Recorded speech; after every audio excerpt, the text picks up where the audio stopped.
Joining us now, Senate Armed Services Committee Ranking Member Jack Reed. Senator, welcome back to Fox News Sunday. Thank you, Shannon. Okay, so let's start with Ukraine. This week, the president gathered European leaders, President Zelensky at the White House. Peggy Noonan, writing over at the Wall Street Journal, says it was a brilliant visual, one Putin most certainly did not want to see. She adds this: why begrudge Trump for trying? Instead, he could have spent the last few months telling Mr. Zelensky he's on his own and good luck with maintaining your status as a sovereign nation. And much of his base would have liked it just fine. He isn't playing to it. So how much credit do you give him for what he's doing, what he's trying to do in keeping this process engaged and hopefully moving to peace? Well, I think the president gave a impetus to the process, but nothing has resulted from these meetings. Putin remains obstinate, refusing to consider anything other than surrender of Ukrainian territory, which I think would be a prelude just to a future attack. The Ukrainians will fight on. There was a lot of discussion. I think there was a lot of camaraderie, which is good, but there was no concrete proposals nor peace process put in place. So what we're told that Presidents Putin and Trump talked about, and then these European leaders with the White House, with Zelensky as well, is this idea of these security guarantees. Last week on this program, Special Envoy Steve Witkoff said it would be NATO-like Article 5 type protections that would kick in, but not NATO. Mark Thiessen, writing over the Washington Post, says this: he's giving Putin what he says he wants, no NATO membership for Ukraine, while offering Ukraine the benefits of NATO without being in NATO. This is the key to achieving Trump's stated goal of forging a permanent peace, because Putin has never invaded a country with an Article 5 guarantee. So how far should the U.S. go on that promise? Will this work to deter Putin? Well, we have to go ahead and ensure that the integrity of Ukraine is protected going forward if there is an agreement. That will only, I think, come about by having strong relationships, military alliances with Ukraine and other Western powers. There's been some discussion of sort of a bilateral agreements that mirror NATO. But one of the things that is a stumbling block, and I don't think Putin will yield on, he does not want NATO in Ukraine, nor does he want obviously Ukraine to be part of NATO. But we're in this stage now where we're talking past each other, I think. You know, NATO-like, what is a NATO-like presence? And in the meantime, Putin is assuming, and I think with some credibility, time is on his side, as his attrition drives up Ukrainian casualties and complicates the situation dramatically for the Ukrainians. Yeah, and so we haven't reached yet a point where we're talking, you know, about specific issues, specific plans. Until we get there, this is all nice chatter, but it's not going to fix the problem.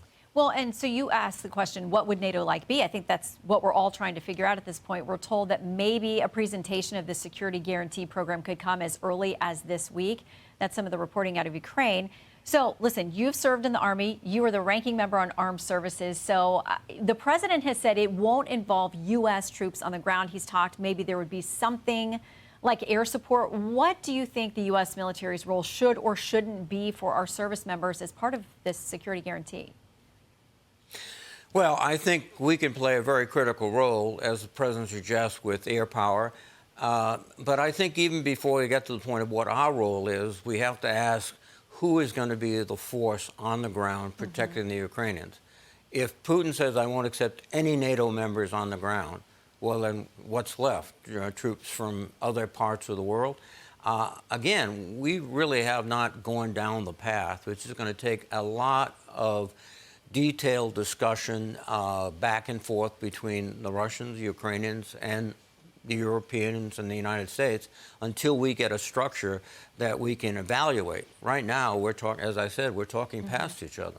So as we watch all of this play out, there are more than 80 co-sponsors, I believe you're one of them, on a sanctions bill against Russia in the Senate. And it not only goes after Russia, but their best customers like India, Brazil, China. There's been a question about whether sanctions will work, though, to actually deter Putin. Over at the Atlantic Council, they write this: economic measures, including increased sanctions and secondary tariffs, can certainly impact his thinking.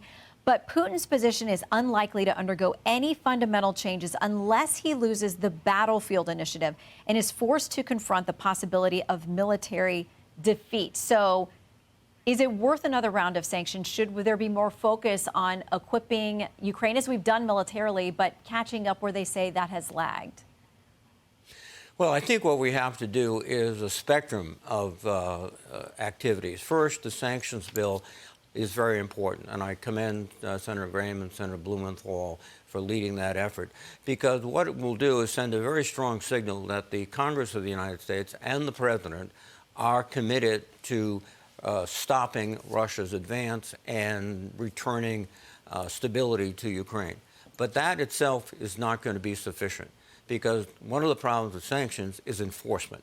And we do not have, I think, the institutional capability today to adequately enforce sanctions. It's very complicated. The Russians have been avoiding them for years. They're using China. They're using all sorts of electronic payment schemes.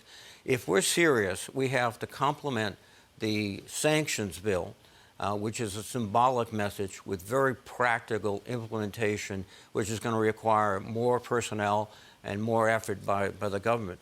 But I think we can go even further than that. If we go ahead and pass a significant emergency supplemental bill for Ukraine, we're going ahead and sending the signal that we are with you, not just rhetorically, but resources and equipment.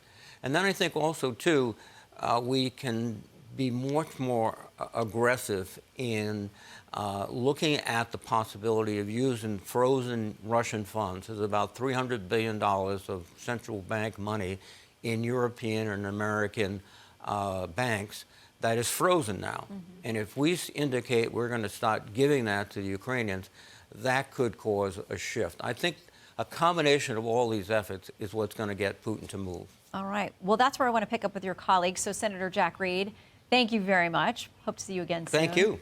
Hey everyone, I'm Emily Campagno. Catch me and my co-hosts Harris Faulkner and Kaylee McEnany on Outnumbered every weekday at 12 p.m. Eastern, or set your DVR.